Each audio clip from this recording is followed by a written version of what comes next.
Hey, podcast. So today I have Tamara Mena on. How are you doing?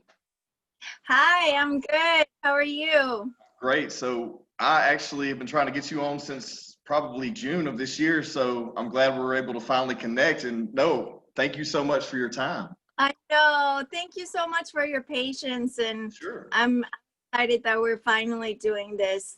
For sure. So I ran across you on social media months back, and I got a little bit of your story, and I felt like that I wanted to actually talk to you and spread that information out to a lot of others that may be able to be motivated from it, and taking tragedy and turning it into something that's motivating and moving forward is amazing. So if you don't mind, let's just jump right into it and get started of where you how you grew up, where you come from, and everything you've been through to where you're at now. Share more of my story. Yeah, sure. I was born and raised in Mexico.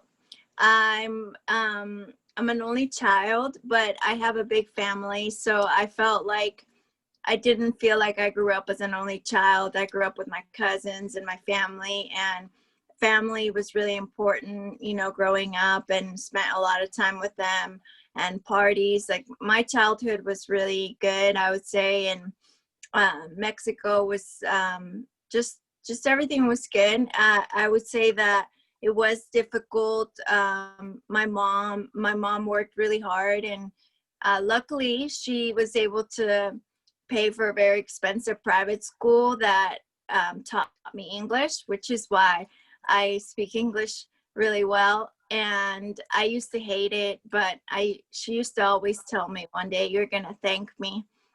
So when I was 13 years old, we moved to Modesto. It's in Northern California. That's where my grandfather lived. That's where we had family. So we moved there.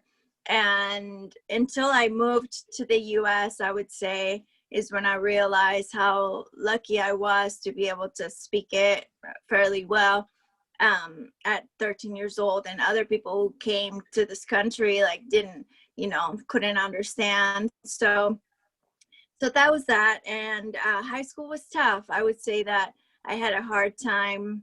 I didn't know anyone. I had a hard time just understanding the culture and just making friends. When you don't know anyone, it's tough. But I would say that family is what got me through those times. Family. And also I just focused on school. I knew I wanted to go to college one day, so I tried to just focus on getting good grades and, focusing on that. And eventually I started making friends and stuff. And it was funny because I'd been in high school this whole time, and over the last 2 years, somehow I started to become like more popular.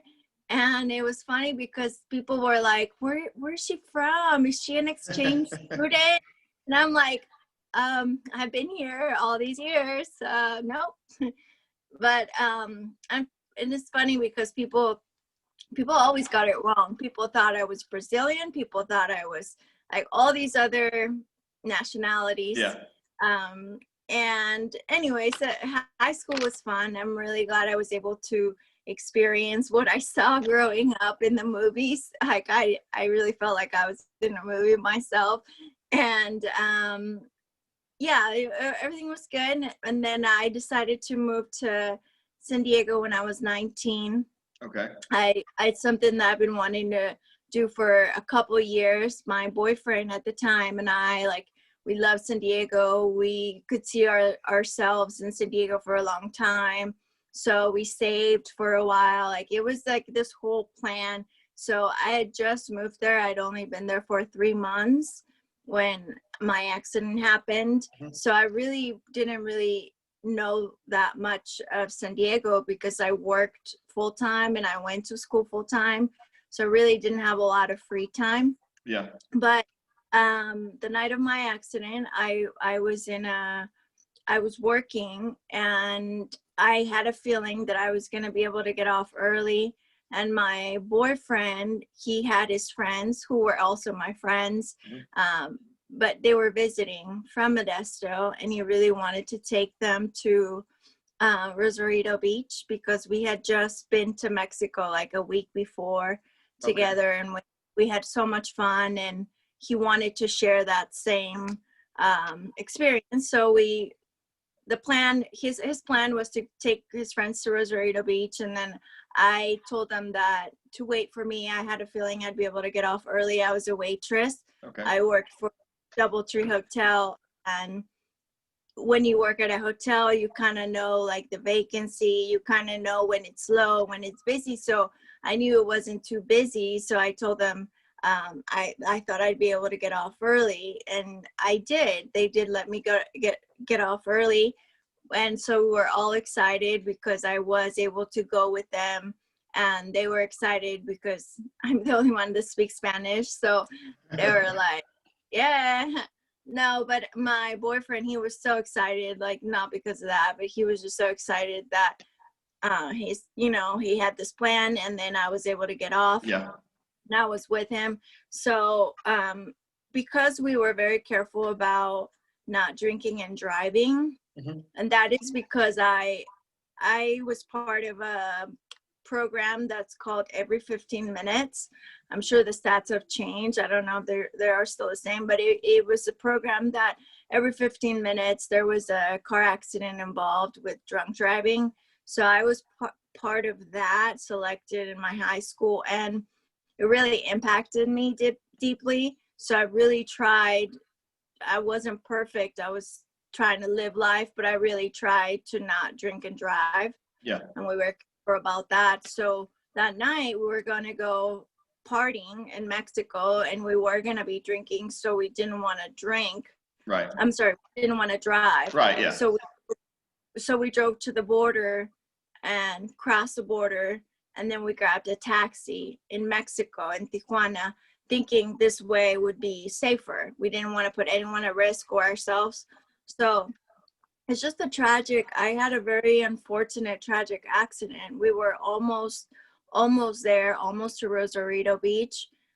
When we were still on the highway, we were going pretty fast, and unfortunately we crashed with a horse that was standing in the middle of the road, and the headlights weren't working well, which we didn't know. Obviously, you just get in a taxi. Yeah, you just And assume it's safe. You get in. it's like all these things, Yeah. We were going fast, it was dark, and then the headlights weren't working. So by the time the taxi driver saw the horse, he tried to swerve, but it was too late. And so we crashed with the horse, and the horse fell on top of the roof on my side, which was the left side. Okay. And crushed the roof. Like where I was sitting down, the roof collapsed literally on top of me. My boyfriend pushed me down, and that literally saved my life. Because there's no way I would have survived if I would have been like sitting up. Right. Yeah. It was like hunched over, and all of the weight of force and the roof collapsed on top of my back, fractured my neck, fractured my back, severed my spinal cord at the thoracic level. So I'm a T2 paraplegic. I broke my ribs, my lungs collapsed at the scene. I broke my nose. I had facial fractures. I mean, literally like crushed me and emotionally too, because unfortunately my boyfriend Patrick did not survive the accident, and for him and for the taxi driver were unfortunately instant death. Yeah.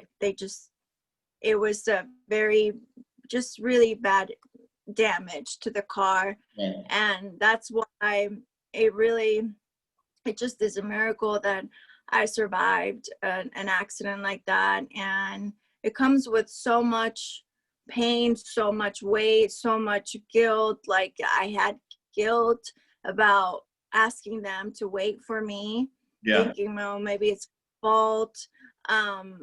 I just felt like maybe if he hadn't been to Mexico through me, it's like all these things that come up, and just so many. I just was so, I didn't even know what had happened, actually. I knew we had an accident and I knew something terrible had happened, but I didn't even know what happened. It took me a few weeks to find out. It was very, very painful. And the worst is that I couldn't even communicate because I was hooked to a ventilator. So I went from feeling like, I honestly felt like I was like badass woman, like Right. I had just become financially independent. Here I am doing my thing, and just had my, my own apartment. I had a roommate, but like I felt very accomplished. Like my life plan was going exactly the way I had envisioned. And same for Patrick. And then all of a sudden, like everything is like taken away from me. All of our dreams of living in San Diego, uh, especially, like he's gone, so that was the most painful thing, the most difficult loss by far. Then like my ability to walk, my independence, like my old life, like there were just so many losses all at once. And I had to move to Santa Clara Valley Medical Center up in Northern California because that would be closer to my family. And I just remember I was devastated the day they had to fly me. I just knew, like, all of those dreams that I had were just gone. So it's very difficult. Well, I mean, that's so much to take, and not only that, it's such a, a pivotal moment of your life where you're becoming a young adult, and that happens immediately, and you have your plan going. Well, let me ask you this: once you, become more cognitive, aware of what was going on after the accident, how long did it take, and what, with all that damage that you took on basically, and you were in the hospital for how long before you were able to recover? And then also, at what point did you realize that you weren't able to walk anymore? And how did that hit you on top of all this emotional damage as well? I guess that I knew pretty early on that I wasn't going to be able to walk. And a part of it was because automatically I could no longer feel my legs. Like I remember crying and saying, I can't feel my legs. And my back was hurting a lot. And then I think the doctors told me that I wasn't going to be able to walk again. And I honestly do not have recollection of that. Like I don't remember because I was in such shock that Patrick had died. I didn't even care that I wasn't going to be able to walk. I do remember that a friend of mine, one of my best friends, she was there, and I told her that I wasn't going to be able to walk again. And I remember she said that she was just so impressed by my strength. Like if any, like she was more emotional than I was.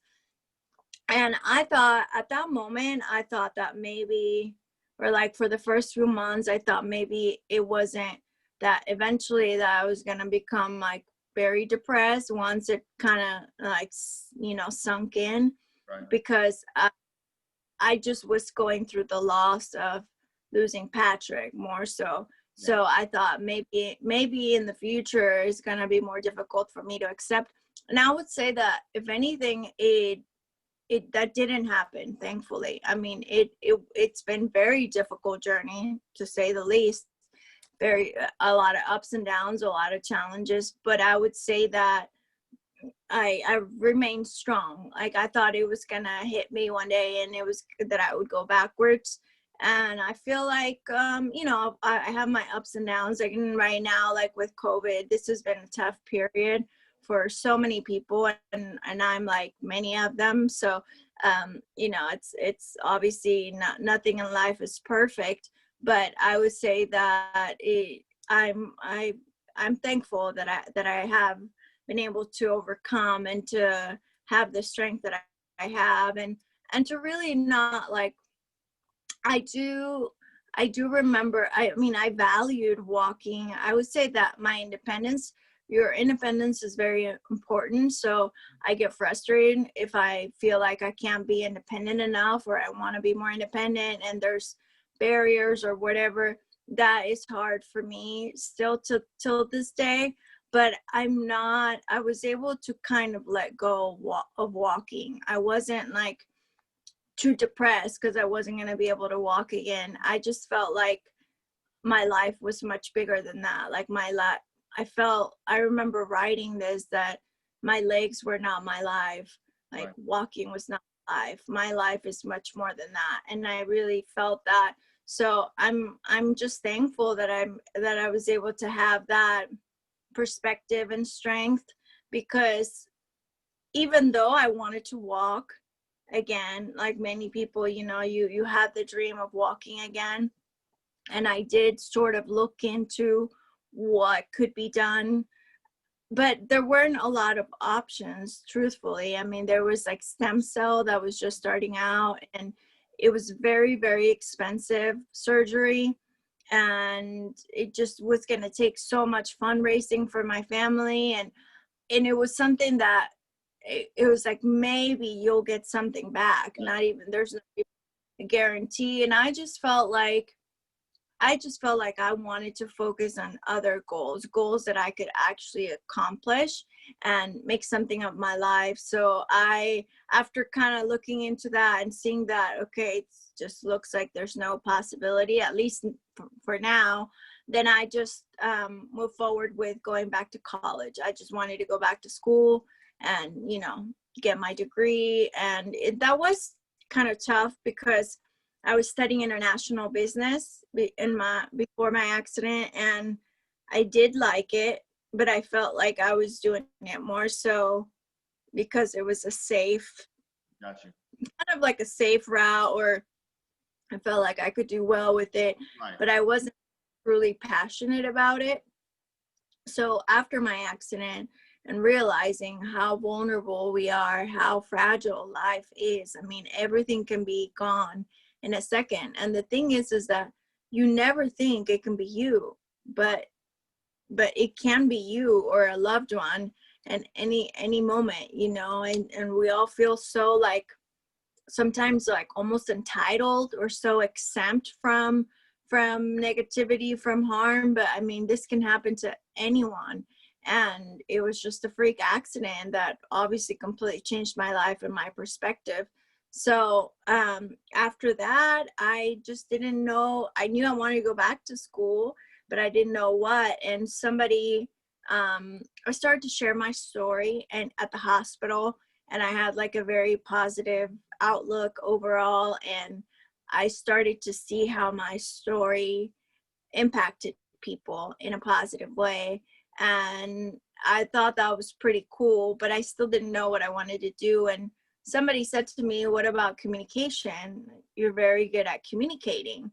And I was like, I didn't even know like what, I never like taken communication courses or anything. So I looked into it and then fell in love with just like the field of communication, and that just fit really good what I had already seen about me sharing my story. Like I wanted to become a motivational speaker and be able to, I wanted to, if I was in front of a crowd and an audience, I wanted to feel like I deserved being there. Like I wasn't just using my story, but but I have a degree in that field, and I wanted to feel like I earned that, not just like I'm just exploiting my story. I don't know if that makes sense at Yeah, all, but that's extremely humbling of you, and there's a lot of valor in that because you know there it can go a million different directions. There's so many people that say they're motivational people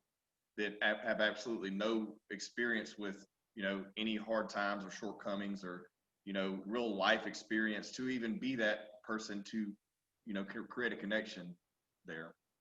yeah. So then I moved forward with communication, and it was, I mean, if I had to do it all over again, I would pick the same field, except that I would have liked to maybe get a minor in business or something like that. I think that would have been very helpful.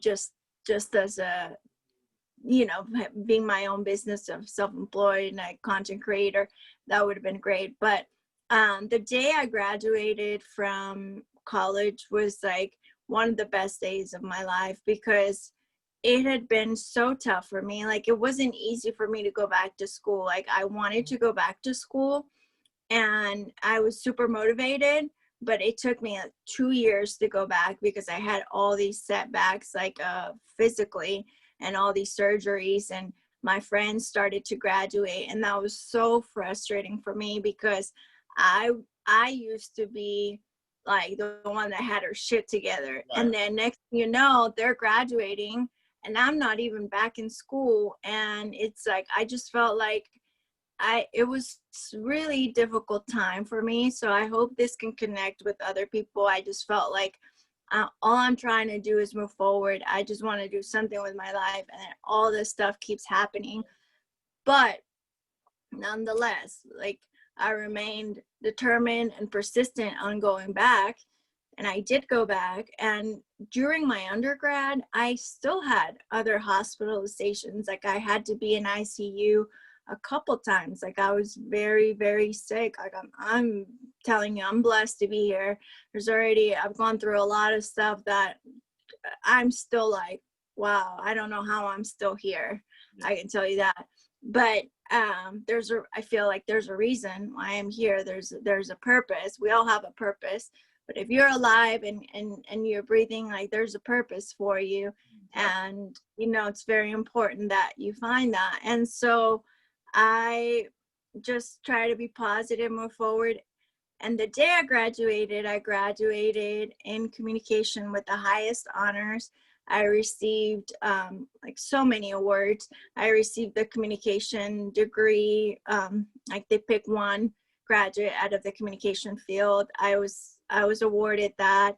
And then I was commencement speaker. I applied to be a commencement speaker because of my teacher recommended it. He's like, you should do it. Communication, grads typically do very well. Like, you hear your story so amazing, this and that. So I went for it. I applied. You have to do a speech first, and then they narrow the best speeches, and then you have to present it in front of like a whole committee. And I did that, and they never had a commencement speaker in a wheelchair. So that was like really awesome. When I was selected, I was able to, so it was the biggest day, a day that I've been dreaming for a long time. And I didn't get to walk the stage. I chose to roll across the stage. I didn't walk. I didn't get a walker. I just wanted to enjoy that moment and, do it like just as I am. Like, it's okay to, it's okay to be disabled. You don't have to. I felt like, because I saw a lot of graduation stories where they do, when people walk and, oh, he walked the stage. And I think that's wonderful. Like, if that's something you want to do, hey, more power to you. But at the same time, I feel like there's nothing wrong. It's just as inspirational. It takes just as much courage to roll across the stage, and you're not any less, and they're not any better. So I'm glad I chose that. And that day was just like amazing because I was able to deliver till this day is the biggest audience. There were 10,000 people at my graduation, and I got a standing ovation, and it was just like amazing. And then while I was already on stage, they select one graduate out of all the graduates. And this is like a whole process, like all deans of each career or each field, they write a letter and recommend someone, and they consider everyone. I didn't know about this award, but I was awarded that as well as I was on stage, and I just was like in awe. So that day I felt like, wow, all of this work finally paid off. And I am so proud because it was so hard for me to graduate. It was so hard for me to just even go back to school. I mean, I still remember those days where I was just crying. I was so sick. I was like writing in my journal, like, I just wanted to do something with my life. And that day, when that day came, like, till this day is one of the best days of my life. And if I can encourage people, like things that are hard for you, it's like, yeah, it sucks while you're going through the process, but at the same time, it's so worth it, because once you get there, like nobody can take that away from you, and all of your struggle, like, how hard it was, and it means that much more. Because I know if I had graduated, like just walking the stage like my previous self, there's no way. I mean, it would have been also very, I mean, it's a highly commendable goal for anyone. It's tough to graduate, but I know I had to go through that much more stuff, which only meant that much more to me. And so hopefully that's perspective for someone that's like struggling right now. Yeah, I mean that's a lot right there. How long ago was this whenever the graduation happened? It was 2011. Okay, Yeah. so that's in the early stages of online learning, basically, for online college. So you were doing everything physically in class, I'm assuming. So yeah, I was going to school like Yeah. there, and whenever I was in the hospital, I don't even know how I still managed to like graduate with like summa cum laude. Um, but I did it, there's no excuses. I was very determined. I was very focused. I would say I've never felt like like in school, I never felt like I was the brightest mind in the room. I just worked hard. I was focused, and I asked questions, and I was not scared to be in the wrong or ask questions. So I was that person that participated, and just the whole communication field was a great field for me to be in. I felt like I fit in that, in just the whole field. Well, yeah, I mean, it says something for you to be able to, going through all those things and get up every, going through all these physical, hindrances and getting up and going every day, achieving that goal, even though it took a little longer than, you anticipated. Most people don't value something as much unless they have to work hard for it. Like if you just have it easy your entire way, then when you get that achievement, it's not going to mean as much as you busting your ass and going through hell. Like, let me ask you this, like, so taking the emotional toll, it seems like that hits you harder than, the actual physical toll at first. What was your motivation to get up and start moving? Was there a pivotal moment, like where you were laying there and just said, okay, I got to get my ass up and do something? Or was it, how did that happen? So after the accident, I was very depressed, but like just like why did this happen? I'm a good person. Like you wanna find a reason, and really like what I've learned. Nothing like life is not fair. It's not about this is unfair or is this fair. I mean, there's always going to be unfairness, if you will, in our world in different ways. So thinking about that doesn't get you anywhere. It's about making making sense of what you're going to make of your life. It's not about trying to make sense of why that happened, but what is going to be the meaning that you will give to your life. After that, there's only so much that you can control, and you have to let go of the things that you can't control. So I had to let go of the questioning, because even if some voice told me this is why this happened, like it's still, the pain is still there. Like it was still very hard to accept, like that won't really change it. I still had to go through all of that, and it's more like, what are you going to do after that? So I decided to make something of my life, even though I had no clue why this happened, or felt like I didn't deserve that I stopped thinking all those thoughts because they weren't helping me.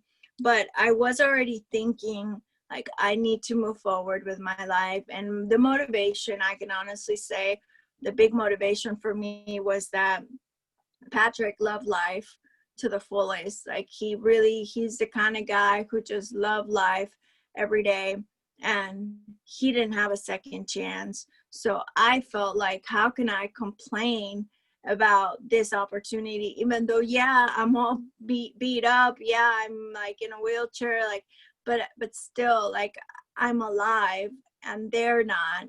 And I have to be thankful for that. And I also felt like he didn't get to accomplish a lot of his dreams. So I used that motivation, that gave me a drive to, like, I have to do everything I can to go after all of my dreams, because one, he didn't get to, but also I know that's what he would want me to do. He would want me to be happy and to not limit myself. I know that. So from the most painful part of my story, because I can honestly say that his loss was the most painful loss, but I also chose to grab strength from that to keep me moving forward. So you decide, how you want to look at things. And I was already valuing my life. I was focusing on my blessings instead of like, oh, like, I'm disabled, this, that. It was more like, yeah, but you're alive, and other people are not. So be appreciative, be thankful. So I already had that perspective, and I'm really glad.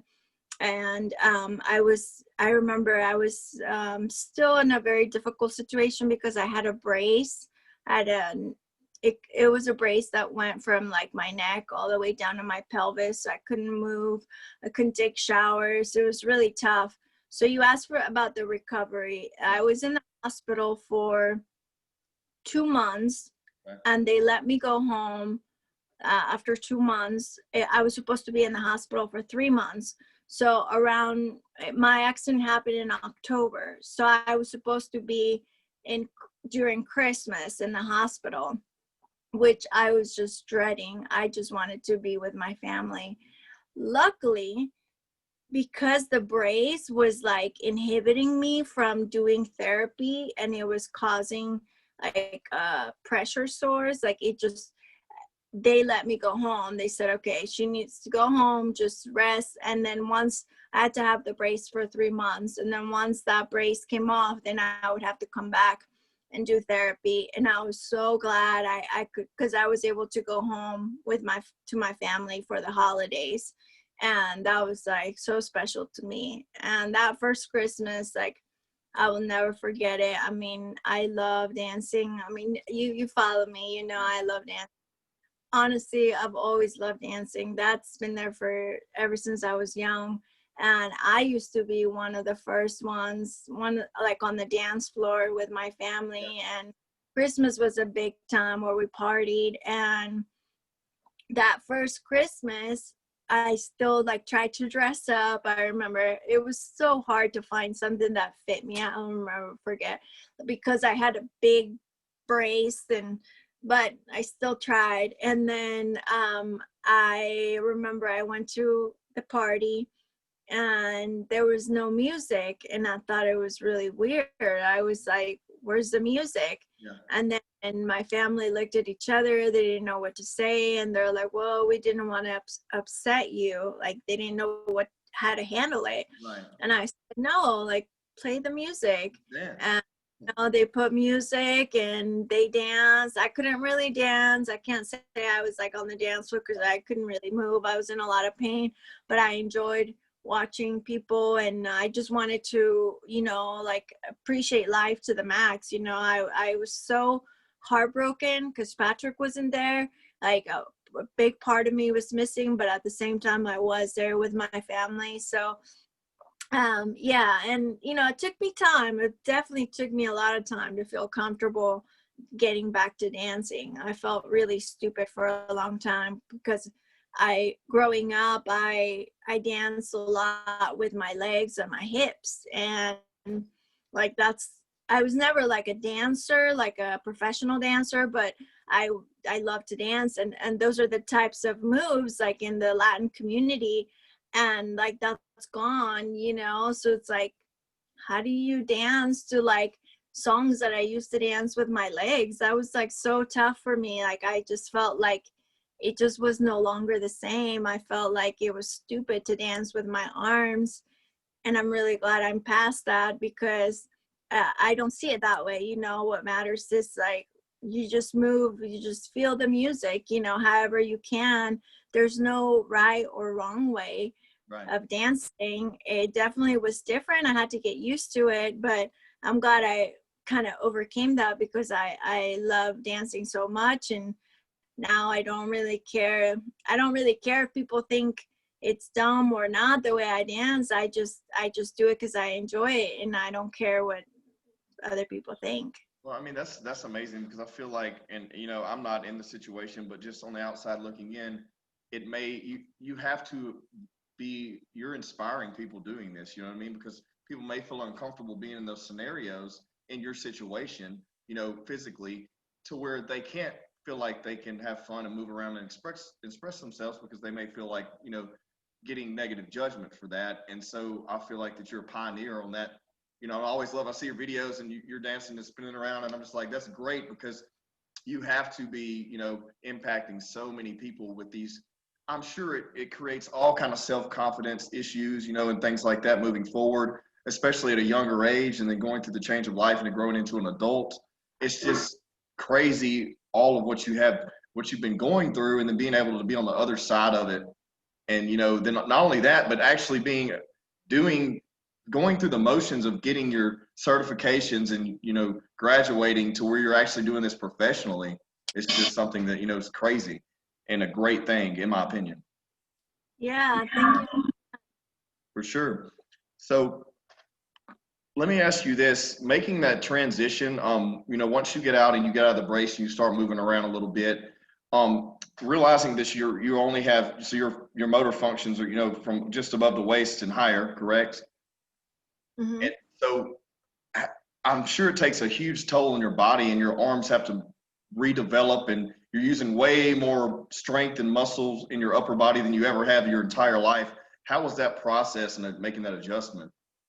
Yeah, that was very tough because I mean it still is, you know. Sometimes I get a lot of pain right here on my wrists, on my from pushing everything I do. Like I actually do have to do this like often during the day I have to like lift up like that on it's like little dips. Yeah, Those to be so hard for me like in the hospital to do them. Like it was tough.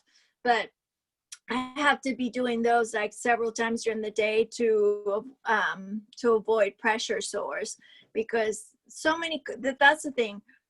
There are so many complications that come with a spinal cord injury. A spinal cord injury is something that like I didn't know anything about a spinal cord injury. I didn't know how it could affect someone. I didn't know anything about disabilities.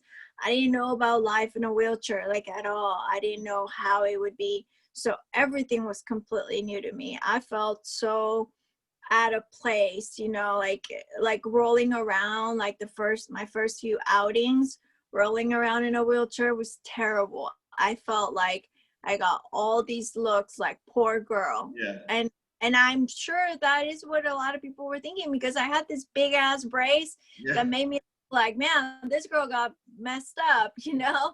Like so and my own like view of myself was down, you know, like I didn't feel beautiful or sexy for a long time like in a wheelchair. Like I felt like, and that's one of the things that has kind of taken me to why I do what I do about promoting like media inclusion or just inclusion of us and representation. Because when I got injured, it was 2005. So social media was just starting out. But if I knew, because I started modeling before my accident, I started modeling through a bikini competition. I never wanted to be a model. I was into working out a lot and staying fit. And somebody said, hey, you should do this competition. Like, I think you would be perfect for it, this and that. So I was like, hey, why not? I guess I've always had that. Like, I don't like to limit myself. So I do tend to say a lot, like, why not? So I went ahead and moved forward with that and didn't know what to expect. And I placed in the calendar the top 12. And that's how I started that's how I started modeling, and I became very good friends with the photographer, and the photographer saw a lot of talent in me, and he was saying, you have so much talent and you could really do this. But school was always like my number one goal, but I did do it, you know, on the side. So then when I became paralyzed, like I didn't know a model in a wheelchair. Like I didn't know anyone. There was no one that I could think of, and especially that was like mainstream, that like had an example of someone.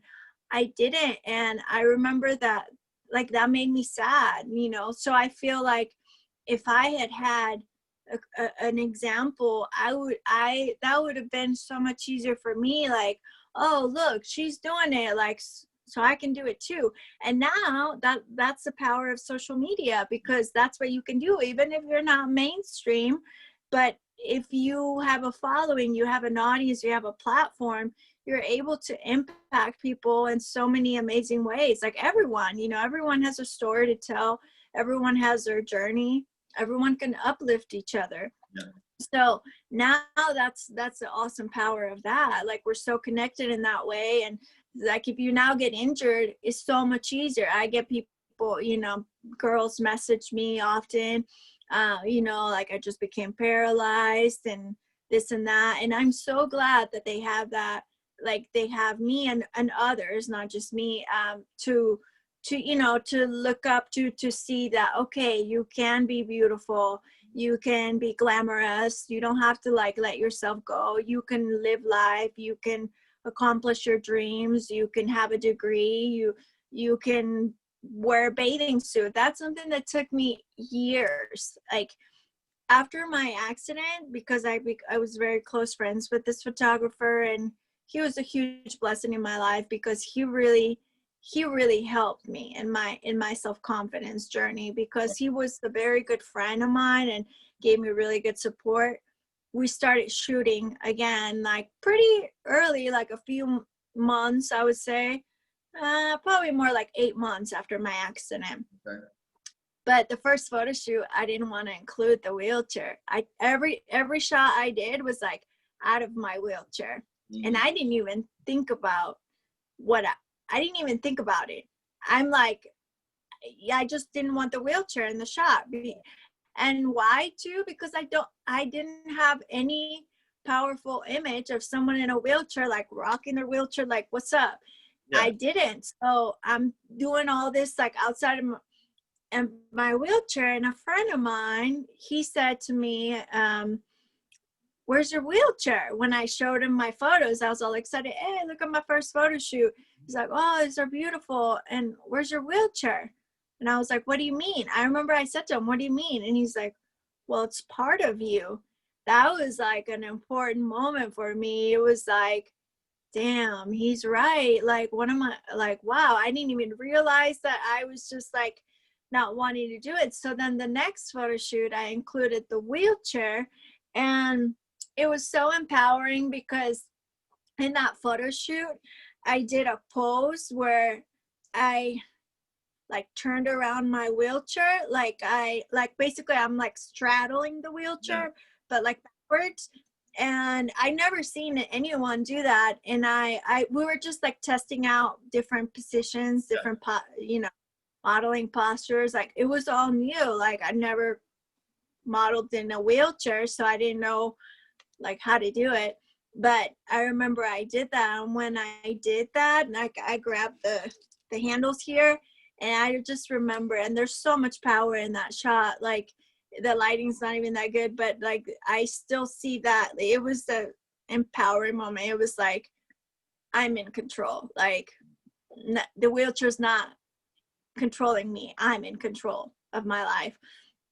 And image, I actually saw that image. Well, I saw one similar, that pose you're talking about, and there's something, it's really powerful. That's a powerful shot because it shows you in a different position than you've never seen anyone else in, and it looks like you're just confident. There's so much confidence in that photo. yeah. And like I said, I'm not sure if it's the exact image, but I have seen that pose, you know, when No, I was yeah, it may not be the same exact image because that one is like from many years ago, but but I have continued that post, and it's powerful for me because it's different. It's like you're owning Yeah. your who you are, including the wheelchair, and it just doesn't define you. I'm not scared of the wheelchair being in the shot. I'm proud of it. I'm not like ashamed of it.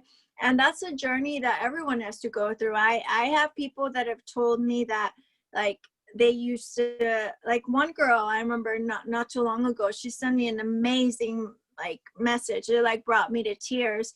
She was like thanking me for being who I am. She said that I was showing her she could be everything that she wanted to be, and she was just like, thank you, and just amazing.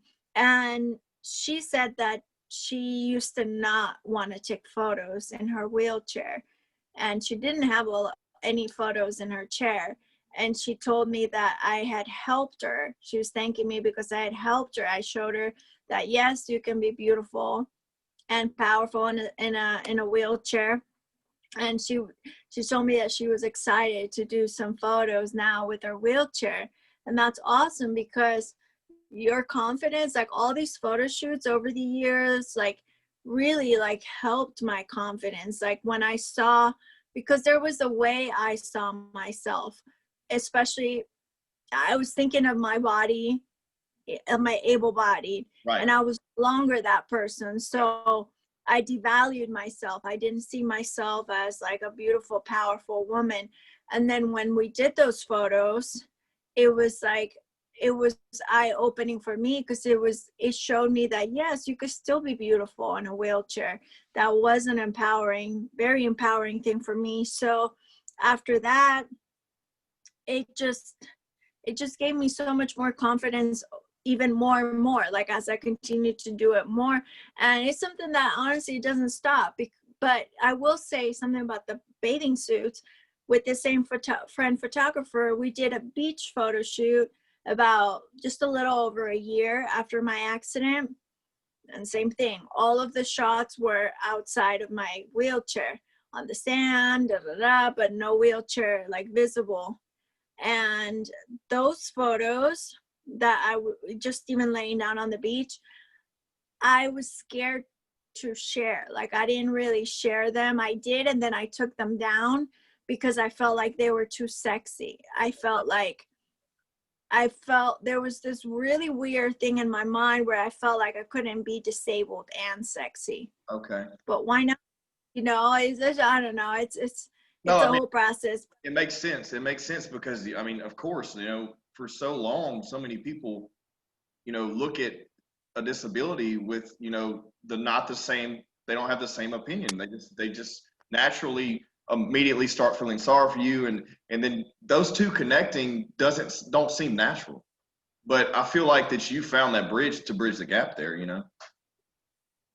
Yeah, so then it literally took me years for me to feel confident in a bathing suit and to like feel like comfortable enough to take photos, to feel like I can own it. It took me, no joke, it took me 12 years. Like that's a Yeah. long time to get there. And when once after those 12 years in 2017, I started sharing some of those photos. I started creating those photo shoots on my own because I was tired of not seeing people with disabilities or women with disabilities in a sexy way. Yeah. And there was like, I could see us in a certain way, but I didn't see brands, showing that.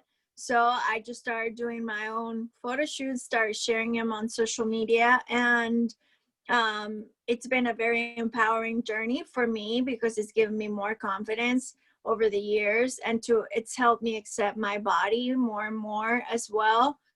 But also it's given confidence to a lot of other women. Like other women started to thank me because some of them like never wanted to get in a bathing suit again, Yeah. because they don't feel beautiful in a bathing suit in a wheelchair. And I'm showing them that you can be that. Like, why not? Cool. And kind of brings me to something I'm doing, which is why I entered the Sports Illustrated Swim Search competition this year, which is why I'm posting so much stuff on bathing suits, by the way. I'm like, oh my God, people are probably like, this girl in her bathing suits, Hey, but you know I what mean, no, I know, but I normally would not be posting stuff in December. You know what I mean? Well, yeah, and then one thing I did notice too, the beach style wheelchair that you've been using on the beach and being able to navigate on. I didn't know those existed. You know, I'm not very up to date on this world, and I saw that I was like, well, that's amazing. So basically, there are things out there that are able to connect you to the elements and still feel somewhat be able to be in an environment with everyone else and not be hindered because you're in a chair. Yes, but unfortunately, all of that equipment is expensive. I don't own a big wheelchair. Not so much because it's expensive, but because I just don't have the space to store it at this moment. But I would like one day to have like my own beach wheelchair that I could just, or like they do have like kind of bikes that can be like all terrain kind of bikes that you could take in the snow. Like I would love to have one of those where I could go to the mountains and just go riding with it. I do have an adventurous side, so I would love that. We do love going camping and stuff, so that would be awesome to have one that you can take everywhere. But that is one of the struggles in the disability community, that adaptive equipment is very expensive. And it's just like, already wheelchairs are so expensive. Like my wheelchair, and this is just to give someone an idea, because I want people to listen to my story or my podcast and be inspired and be thankful for what they have. Because the wheelchair that I have is a titanium wheelchair. I'm sponsored by Permobil Manual, and they're a great company. But these any titanium wheelchair is lighter. And unfortunately, like the good ones, the light ones, a lot of times your insurance does not cover it because they consider them high-end wheelchairs. It may be high-end, but this is not like a luxury for us. It's a necessity. Like you need a light wheelchair to get around, like like wherever you go. It's very tough to be pushing. I mean, my fiance already, he did I was representing Red Bull in this it's called Wings for Life World Run, and I was an ambassador for them. And he did the race one year with me in a wheelchair, and he could not keep up with me, and his arm was like all messed up. Like he told me the next day he was in a lot of pain, like in places that he'd never been sore. And one of his arms was hurting more because the sidewalks are uneven. You don't even realize that. You don't even feel that unless you're in a wheelchair. And unless you're in a wheelchair, that's when you realize like all the struggles or like all the lack of accessibility. Otherwise, we're totally out of sight, out of mind. These are things that people don't think about, and it's sad, which is why I bring up all this stuff through my social media, because I want people to become more aware, because I had no clue what this world was about. And that is embarrassing to me. Like I wish I would have known more, and not be like foreign to it.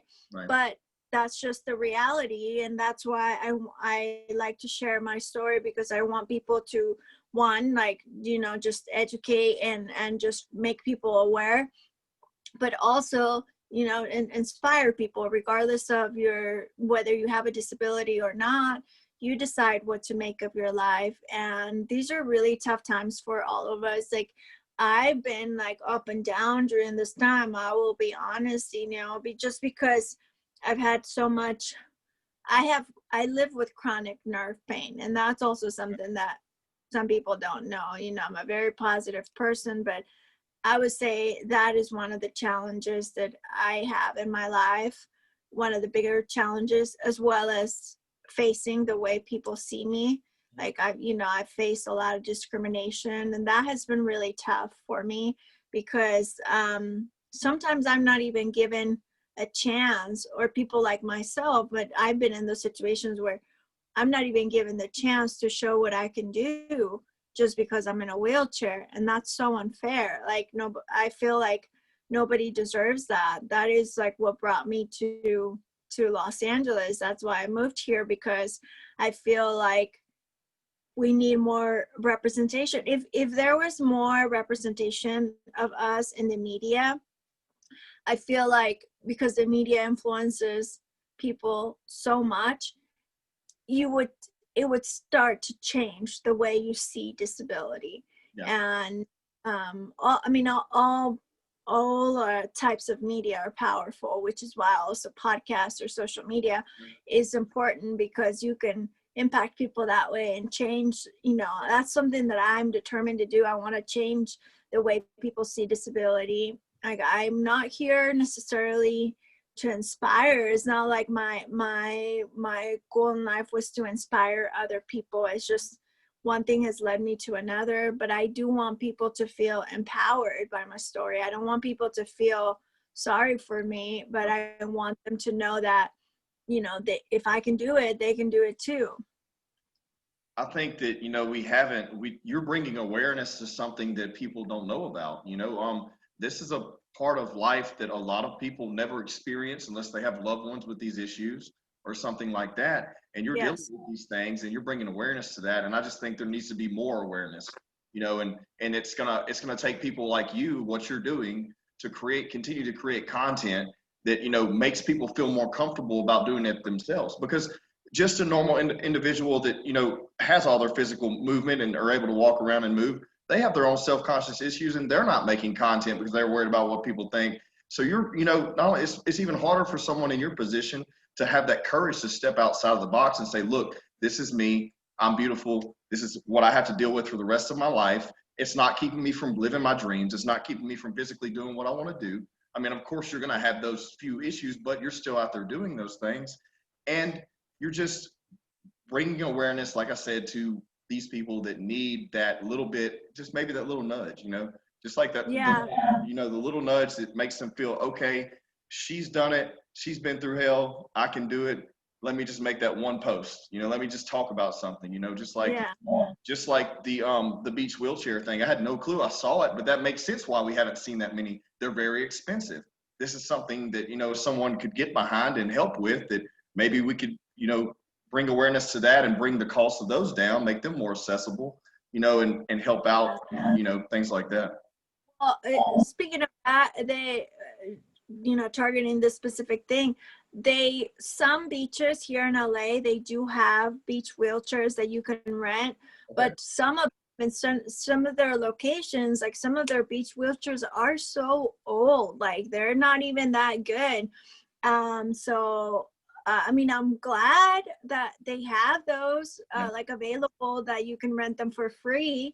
That's great. But we went camping to like a Navy base, I think, or it's a military Camp Pendleton, I think it was. You can only be there if you are like an active member, I think, in the military. So we have a family member who's in it. So anyways, we were there and they had like an awesome beach wheelchair there. Like, it was nice. So we rented that one from there. They have it available. And that one, like, a lot of people were like, oh, I love that beach wheelchair. I want like it. Like, it looked nice. And it was better than the other ones that I've rented here. So, but yes, why do you not see it? One, because people don't know that they have them available for rent for free, which is why I've shared that on my on my posts, and I have actually shared that you can rent them in LA, and I'm sure in other cities as well for free. You just have to look into it. And there are other companies that do, I think the other companies do charge, but there are other companies that you can also rent, like specific kind of motorbikes or this and that. And the reason why you don't see those that much, I would say that's probably, it has to do with cost. And they're, for the most part, pretty expensive, so most people can't afford them. But I mean, at least there's adaptive equipment. Yeah. I wish that the adaptive equipment and that my community could have more access to those things, but hopefully that's something that over time can change, maybe demand and supply, I don't know, but hopefully that can change. I did want to say about Sports Illustrated that for like the last 4 years, I've thought for at least 4 years, I've like thought like, man, it would be so cool to see someone in a wheelchair, like, or with a disability, like on their cover. Like that would be amazing. The 4 years ago, Ashley Graham was on their cover, and she was the first plus size model, and that is what got me thinking. Like that inspired me to see the change in them as a brand. That, you know, like she's beautiful. Like just because she's bigger plus size doesn't mean she's not worthy, beautiful, or sexy. And that's the way I see people like myself as well. And like just because we're in a wheelchair doesn't mean, you know, you can't be that person. And so I thought about it, but I was like, I didn't have the courage to like go after it. You know, I wasn't like as confident, you can say. But I did start doing those photo shoots, like creating my own photo shoots with that dream in mind or that goal in mind. Like one day I would love to work with them. So until this year, I finally decided to enter their swim search. And I kid you not, like I've already been posting stuff in a bikini for the last like 3 years. So that's not new, but somehow I just had so much anxiety about this. I felt very vulnerable, like sharing a dream of mine with the world, like sharing like, yeah, one of my dreams is to work with them. Plus like so many women, so many like amazing, beautiful women have the dream of working with them. And you know, it's easy to think like, oh yeah, sure, people gonna think like, oh yeah, sure girl, like yeah, you in a wheelchair, yeah, I'm sure you're gonna work with them. You know, this we often stop ourselves for like all the reasons of like, what are people gonna think, you know, people you know, people are not ready for that or this or that. So I don't know what's gonna happen. I'm still in that competition. Because of COVID, like there's no clear, we don't have clear direction of what the process is like, what the steps are going to be. They've announced some people that they want to see through online virtual casting. I haven't been selected. I don't know what that means. I don't think they know either, like how to move forward with it, because everything's paused, you know, in so many ways for so many companies. But we'll see. I mean, well, my understanding is the first year I do it, but my understanding is like if you make it to like their top finalists, then people can vote for you. Okay. And you know, but I'm not at that point yet, so we'll have to wait and see what happens. But I'm hoping that regardless, I'm hoping that doing this is something that can just make people more comfortable, you know, with people with disabilities, and not look at us as like, you know, like we're not part of this world or like there's something wrong with us. So I'm hoping that in general, just entering it can help people, even if it's just through my social media. And I know it has, because the people have told me, girls and stuff. So I'm not just women with disabilities, like women with and without disabilities have thanked me. So that is something that to me is priceless, regardless of what happens in that competition. And I did want to say too before that, so through that I met another model who was in the competition. She also entered the swim search, and she also has a disability. And so she invited me to participate in a bikini calendar with other disabled models. I saw that.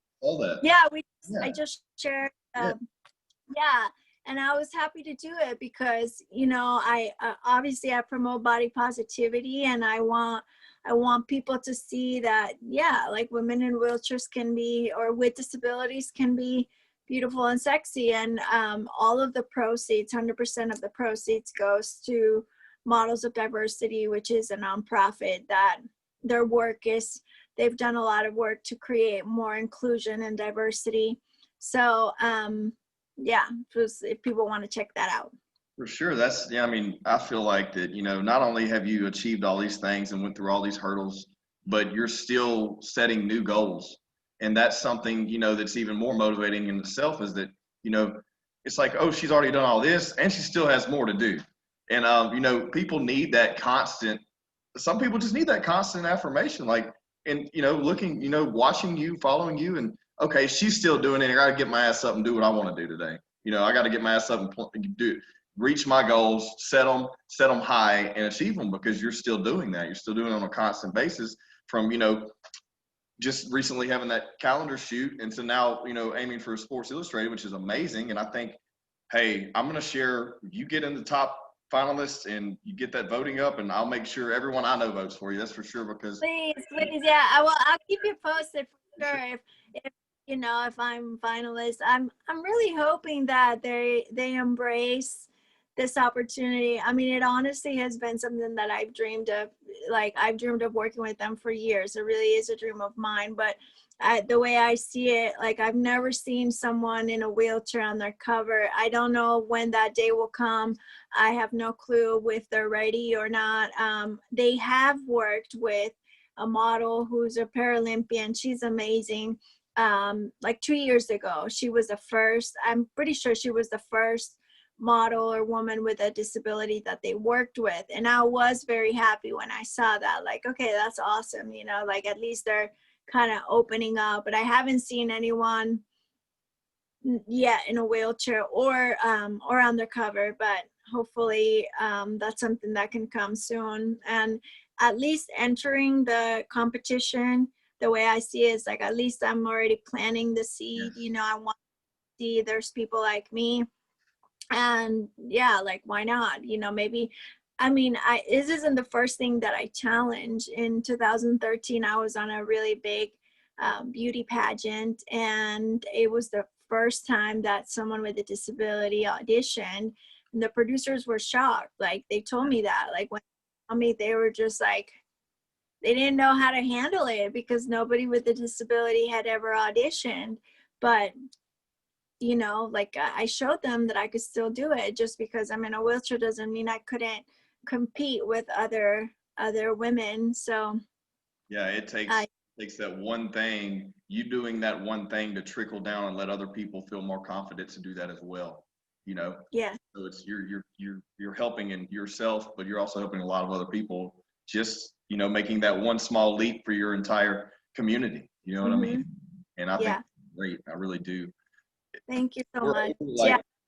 Yeah, I hope that it's something that can, even if it's not having that opportunity with that one company, but exactly that it helps other people like myself, or helps other brands see people like myself. I really want to just say before we go, like, I encourage all organizations, all brands, not just people in the media, to hire talent and employees with disabilities, because just because you have a disability doesn't mean you're not, you can't be of value to a team. You have a different perspective, and we deserve more representation in all areas of life, so that to me, everyone deserves to feel represented in a positive and powerful way. And that's what I want to see. I have a younger girls that look up to me. I actually will be FaceTiming with this young girl that, like, she says she wants to be like me when she grows up. She's adorable. Awesome. And her name's Isabella. I've met her in person, and she, like, I want her to see herself represented. I want her to know, and any other kids, with disabilities, that just because they have a disability doesn't mean they can't do it. And I think we have a long way to get there, but I think we're paving the way.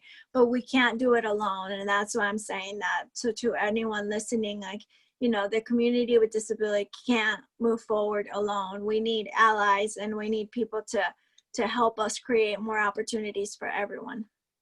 I completely agree, and I think it's amazing what you're doing. I have one thing I want to go back to real quick before we close this out.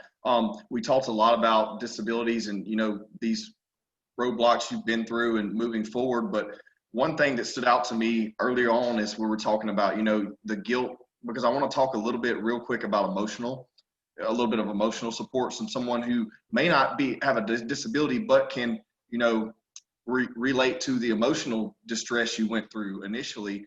How did you work through the guilt after the accident? What helps you get through that? Because I know so many people deal with that in all instances of life when they lose someone, whether it be a child, a spouse, a loved one, a family member, a friend. We have no control. We can't do anything. You never know when it's going to happen. But how did you deal with that? Because I feel like we all do go through that guilty, situation, and a lot of people never get over that. Yeah, and that's sad. I have known of people who never make it past, certain things because of guilt. But I just had to forgive myself. I had to forgive myself because I didn't know what was going to happen. Well, obviously, had I known, maybe I wouldn't, but like, it was completely out of my control. I had to do work to literally like forgive myself. And I would say therapy helped out, but more so my family, like the support of my family really helped me. And I think it's really important, especially during these times, that people are not scared to ask for help.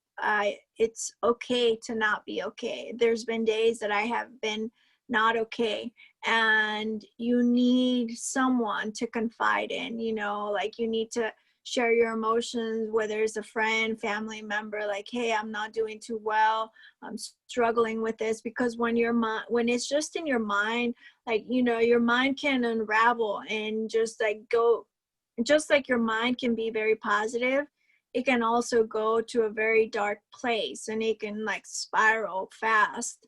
And I think it's really important to reach out to someone. And I think I just want people to know that if you're not okay, it's okay. Like, it just because you're not okay doesn't mean you're weak, or just because you ask for help doesn't mean you're weak. I think I have felt that way, but now I see it different. Like, it takes courage to accept that you're not okay. And the thing is that we all go through that, but everyone talks about like all the positives, all the highs. You Yeah. post your best photo on social media, you share your most exotic vacation, like, it's all about, but we all have those bad days. And I think it's important for people to know, you're not the only one.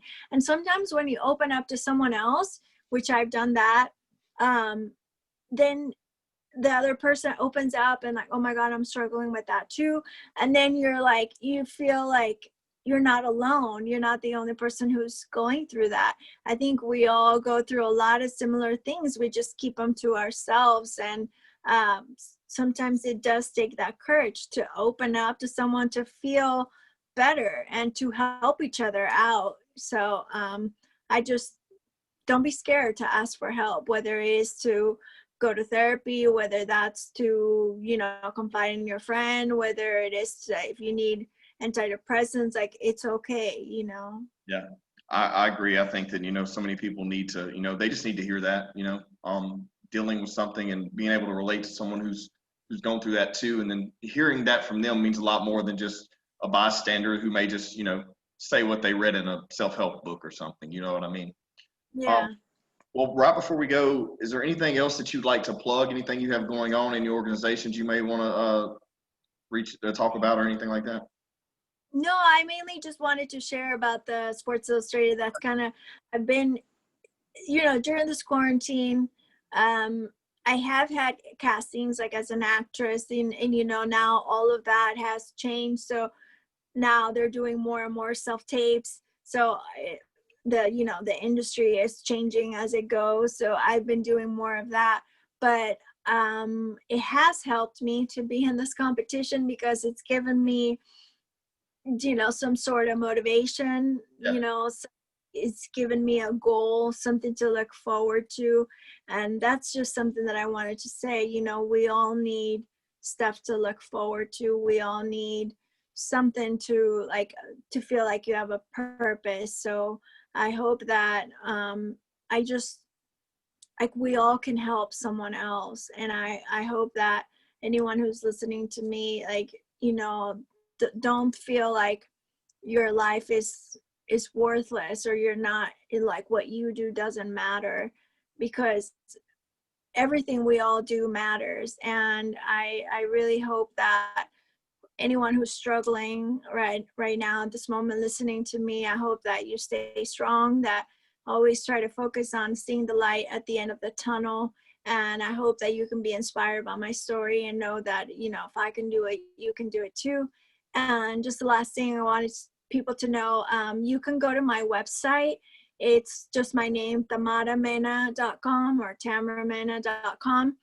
And on social media, I'm everywhere as Tamara Mena official. So feel free to follow my journey. And thank you for the space. Of course, I had a great time.